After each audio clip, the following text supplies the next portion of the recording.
Chose que vous, qui semble très évidente pour vous, que vous dites de façon aussi évidente, mais comment est-ce que vous expliquez que tout ce que vous venez de dire n'est pas compris par ou même les États-Unis ou la France vous voulez que je vous dise? Pourquoi? Vous voulez que je vous si dise? les choses, monsieur le ministre, si les choses sont aussi évidentes comme vous êtes en train de le dire, pourquoi est-ce que vous pensez qu'on ne puisse pas comprendre cela? Vous voulez que je vous dise? Oui, allez-y. Vous voulez vraiment que je vous dise? Oui, allez-y. Bien. Je voudrais vous dire, et je voudrais que les Ivoiriens m'écoutent très bien. Nous sommes à la fin d'un système dont le film a été projeté tout récemment sur nos écrans. La France-Afrique. Un système à partir duquel la France maintient son hégémonie sur les États africains. Elle ne peut plus nous coloniser avec la manière qu'on connaissait, avec les méthodes qu'on connaissait. Aujourd'hui, elle essaie de donner un visage humain en parlant d'élection, mais toujours avec le même objectif: maintenir son hégémonie et exploiter les pays africains. Après le décès de Houphouët-Boigny, après le décès de Mobutu, après le décès de Yadema, après le décès de Bongo, la France-Afrique est en voie de disparition. La France essaie de maintenir ce système avec M. Wade, le président sénégalais, mais sa voix semble ne pas porter. Elle essaie avec le président Compaoré, ça semble ne pas marcher. Aujourd'hui, il faut reconstituer l'équipe, mais à partir d'un pays phare, où il faut installer une antenne qui peut entraîner les autres. Et Laurent Gbagbo est gênant dans ce système. Laurent Gbagbo était notre Patrice Lumumba, où on a voulu faire croire à Lumumba que l'indépendance qu'on donnait à la Belgique, qu'on donnait au Congo, était donc un cadeau du roi belge. Savez-vous que dans les documents, il est écrit que le Congo est une propriété du roi belge? C'est écrit noir sur blanc. Même mort, il lègue cette propriété-là à sa descendance. Aujourd'hui, ce n'est pas dit, mais regardez dans le pacte colonial, la Côte d'Ivoire est une propriété de la France. Alors, comment faire pour toujours avoir la même mise sur la Côte d'Ivoire et les autres pays africains, pour réinstaller la France-Afrique? Il leur faut une antenne à partir d'Abidjan. Gbagbo Laurent ne rentre pas dans cela. Parce que regardez, au Togo, c'est Yadema fils. Au Congo, c'est Kabila fils. Au Gabon, c'est Bongo fils. À Côte d'Ivoire, il n'a pas de fils. C'est fils de qui on va installer en Côte d'Ivoire? Voilà le vrai débat. Sinon, mais les gens, ce n'est pas le visage de la Alassane Ouattara qui les intéresse, hein, ni le visage de M. Gbagbo. C'est leur manière de voir les choses.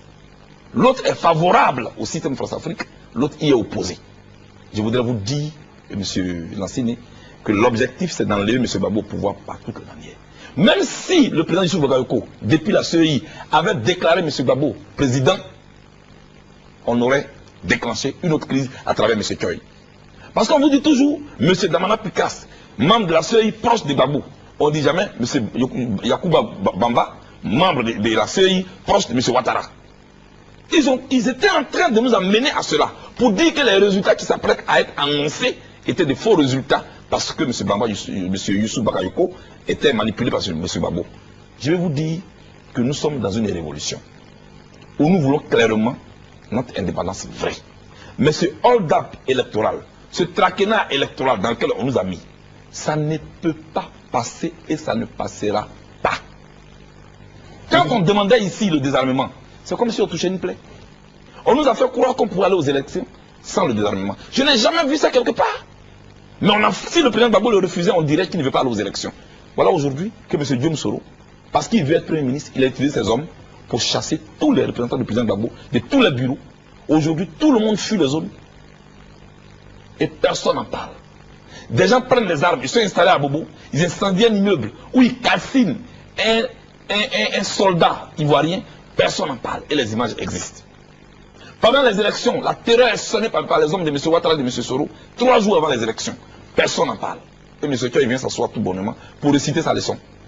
Savez-vous comment la conférence de presse de l'Union européenne a eu lieu à l'hôtel Pullman? Ils avaient tous leurs bagages dans le hall, comme des petits voleurs. Et dès qu'ils ont fini, le même soir, ils ont pris les avions et sont partis. Le désordre qui se met derrière, c'est ce que nous sommes en train de gérer. Actuellement, ils nous poussent à la guerre civile. Quand nous allons nous affronter, on dira, c'est un conflit anti-ivoirien. Alors, ils vont prendre leurs ressortissants dans les avions, ils vont partir.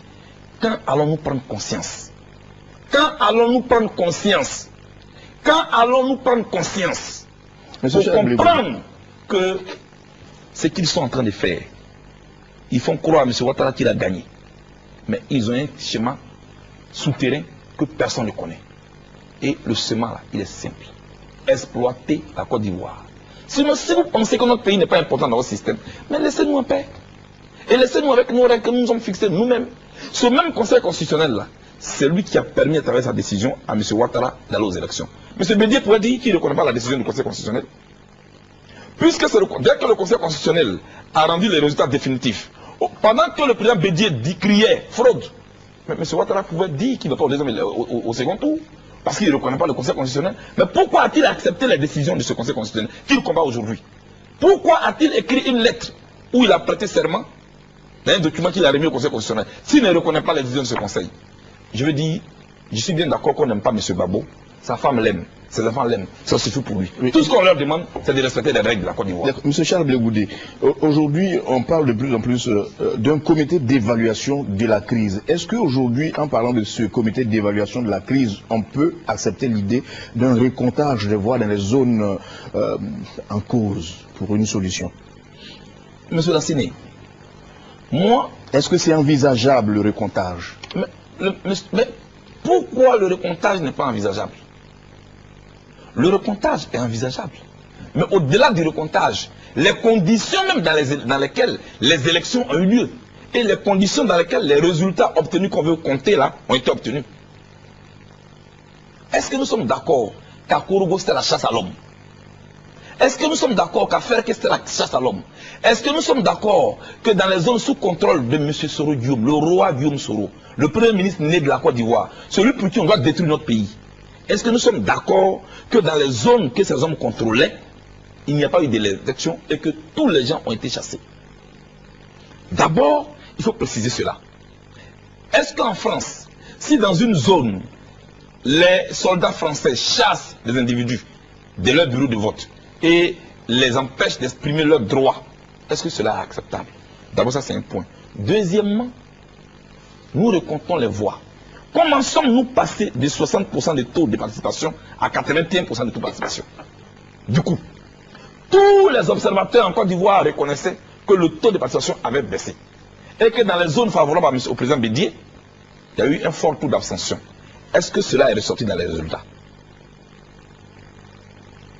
Le flottement de 11% de taux de participation, c'est quitté où? Il faut qu'on en parle. Les résultats dont M. Choy parle, où les a-t-il enlevés? D'autant que le président de la CEI lui-même, à peine avait-il prononcé les résultats hors délai et dans un hôtel, que M. Choy court pour certifier ces résultats. C'est de la mauvaise foi que je dénonce ici. Je voudrais interpeller le monde entier. S'il vous plaît, ne sèmez pas le bordel dans ce pays. Parce que vous avez un ami dont vous avez été le parrain de mariage et que vous voulez installer au pouvoir. Ne confondez pas vos relations personnelles avec les relations d'État en État. Je voudrais vraiment insister là-dessus. M. Charles Blé Goudé, je voudrais parler plus ou moins économie. On sait aujourd'hui que la CEDEAO demande à la BCEAO de ne reconnaître que la signature de M. Ouattara. C'est quelle base? Ben, je vous pose la question. La CEDEAO, c'est la communauté économique des États de l'Afrique de l'Ouest. La BCEAO s'est alignée? La BCEAO, c'est un instrument économique. Il faut éviter de, voyez-vous, inviter l'économie dans la politique. Mais ce serait difficile de voir la frontière entre les deux. Je voudrais vous dire qu'il y a des crises qui ont eu lieu dans tous les pays. Mais je n'ai jamais vu la BCEAO se comporter comme telle. Voyez-vous, les gens sont tellement omnibulés par l'idée de coincer le président Gbagbo qu'ils tombent bas et ils étalent vraiment leur faiblesse, leur bassesse. Ce que je voudrais vous dire, moi je n'ai pas peur pour mon pays. Parce que mon pays est un pays solide. On a le Ghana voisin qui a sa monnaie. Le Ghana n'est pas encore mort. Le Ghana vit. On a la Guinée qui a sa monnaie. On a le Nigeria qui a sa monnaie. La Mauritanie a quitté la zone franc. La Mauritanie vit. Et puis la Côte d'Ivoire, économiquement, est plus puissant que tous ces pays que je viens de citer. Je demande à nos économistes, à nos monétaristes de se mettre au travail dès maintenant. De réfléchir. Vous savez que les grandes crises révèlent les grandes intelligences. Les grandes crises révèlent les grandes intelligences et les grandes valeurs d'un pays. Malheureusement, ce sont les médiocres qui provoquent ces crises-là. Et je voudrais donc dire à nos Vous êtes en train de penser à une monnaie pour la Côte d'Ivoire? Je vais combattre monnaie. Dès maintenant, c'est un carrefour qui peut être considéré comme un carrefour hasardeux et dangereux, mais il faut qu'on passe par là. Il faut que nous passions par là et j'invite nos monétaristes maintenant à se mettre au travail. Économiquement, ce n'est pas ça.